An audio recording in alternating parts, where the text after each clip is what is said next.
आपको शामिल करेंगे Bangladeshi quartermaster general Mohammad Faizur Rahman का ज्वाइंट स्टाफ हेडक्वार्टर्स रावलपिंडी का दौरा।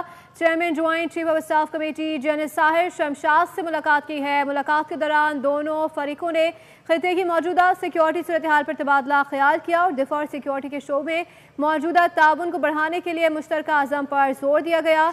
जनरल साहिर शमशाद ने दोनों मालिक के दरमियान दो तरफा ताल्लुकात की बढ़ती हुई रफ्तार पर रोशनी डाली और दिफाई ताउन की नई राहों की निशानदेही की। मुअज़्ज़िज़ मेहमान ने पाकिस्तान की मुसल्लह अफ़वाज की पेशा वराना महारत को सराहा और दहशत गर्दी के खिलाफ जंग में उनकी कुर्बानियों का एतराफ़ भी किया गया। आपको अपडेट करने इस हवाले से Bangladeshi quartermaster general Mohammad Faizur Rahman का ज्वाइंट स्टाफ हेडक्वार्टर्स रावलपिंडी का दौरा। Chairman joint chief of staff committee general Sahir Shamshad से मुलाकात की। मुलाकात के दौरान दोनों फरीकों ने खिते की मौजूदा सिक्योरिटी सूरत हाल पर तबादला ख्याल किया और दिफा और सिक्योरिटी के शो में मौजूदा ताउन को मजीद बढ़ाने के लिए मुश्तरका अज़म पर जोर दिया गया। जनरल साहिर शमशाद ने दोनों मालिक के दरमियान दो तरफा ताल्लुकात को बढ़ती हुई रफ्तार पर रोशनी डाली।